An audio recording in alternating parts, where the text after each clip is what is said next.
Hello guys, good evening and welcome to 5th Generation Hobby Shop.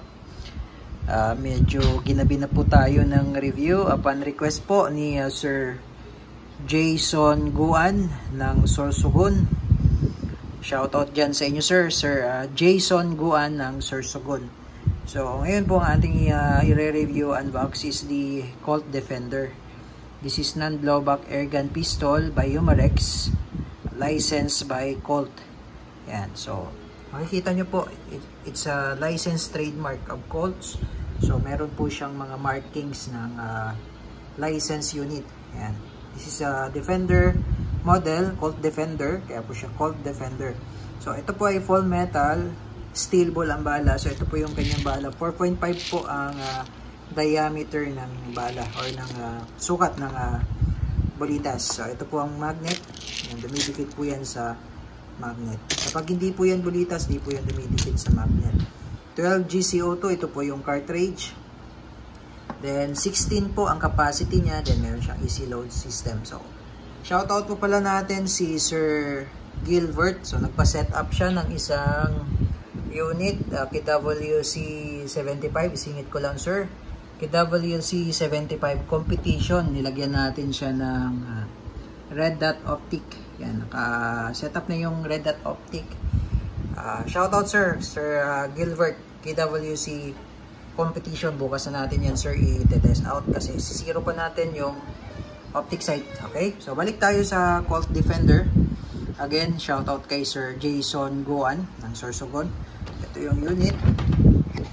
Meron siyang kasamang manual. And then meron na rin siyang maintenance manual. So ito yung unit, Colt Defender, non-blowback siya. So, ibig sabihin po ng non-blowback, naka-fix po yung slide nito. Yan, Colt Defender.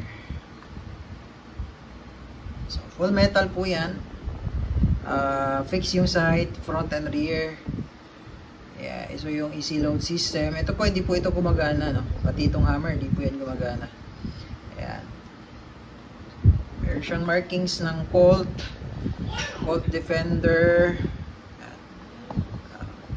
Ayan. Tapos load tayo ng steel ball. Request pala ni Sir, mamaya susubukan natin dito sa bote ng Red Horse. Ayan.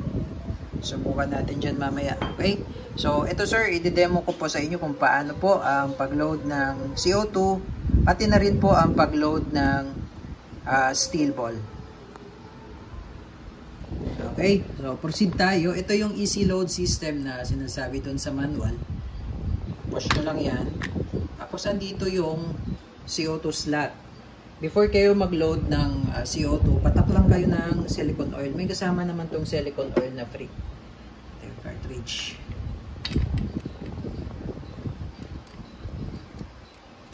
Yan. So, load na natin yung CO2. Then, sa kabila naman po, ito po yung internal mag. Yan o. Ito yung steel ball. So, lagyan na lang ho natin, Sir, ng 5 bala lang. 2, 3, 4, 5. Pero yung capacity po nito ay nasa 16. Nilagyan ko lang ho ng bala kasi 5 bala kasi medyo maingay na ho ito. Maingay po ang putok na ito. So, ito po, manual safety niya ho yan. Yan. Ngayon po, nakikita nyo po, yan po ay fire mode. Yan naman po ang safe mode. So, bali, pupush nyo pababa, no? Push, then backward, push, forward. Yan. Tapos meron siyang rail for flashlight. Ayan.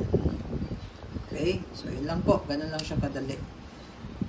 Okay. So, ayun. Hindi mo na siya ikakasa dahil nga non-blowback po siya. Hindi katulad ng mga ganito. Ito po kasi mga blowback po ito. Set up na po ito.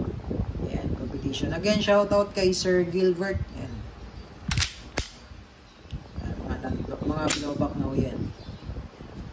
Okay, Sir Gilbert ng Davao. Okay, so ayun, testing na natin Sir. So susubukan natin, loaded naman na yung loaded na yung may ano na siya, may CO2 na, may BBs. Yan. Dito sa bote ng Red Horse. Okay. Okay. Testing.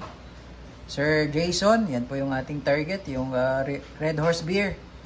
Okay, Colt Defender. Firing.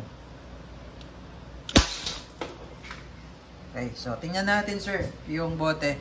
Kung mapapansin nyo po, yung bote ay tumagos po yung bala niyan. Yan. Tingnan natin sir ha. Ayan. Ayan po oh. Diba? Hindi po siya nadurog, pero tingnan nyo po, tumagos po yung bala oh. Ayan, yung bubok. Ayan. Diba? So, ganun siya kalakas. Ayan, so malakas so talaga sir, no? So, testing nyo natin sa accuracy naman. So, solid talaga. So, durugin natin itong bote.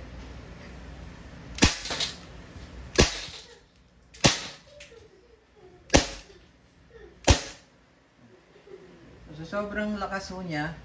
Yung bala po ay tumatagos lang ho sa bote. Ayan po. Tingnan ho natin. Ayan o. Diba? So yung bote, hindi po siya nadurog dahil nga po sa sobrang lakas at sobrang bilis ng bala. Ayan. Tumatagos lang ho siya dyan. Ayan. Tingnan nyo yung likuran. Oh. Ayan. Ayan mga bubok. So ayan sir.